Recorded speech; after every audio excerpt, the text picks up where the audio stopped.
We start by selecting the Flatten tool.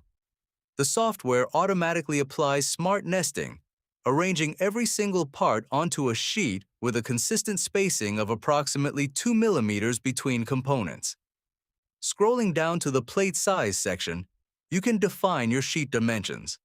You can select from standard preset sizes, ranging from A0 to A6, or manually enter custom values for the sheet width and height. If you ever move parts around manually and want to restore an optimized layout, simply click Rearrange to let the smart nesting reorganize the components.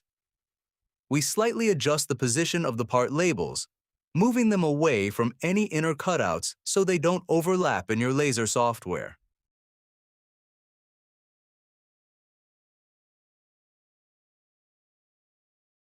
Now we go to the top left, select Save/Export, choose Save DXF, and save the file.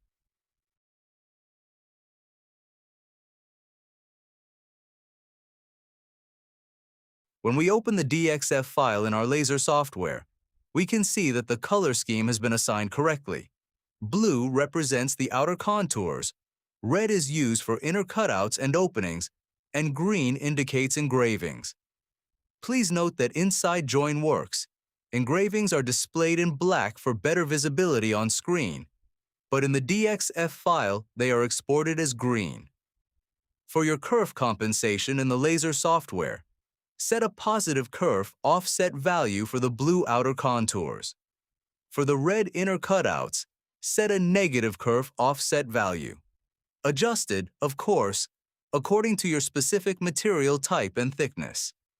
This ensures a precise, sturdy, and reliable press-fit connection when assembled.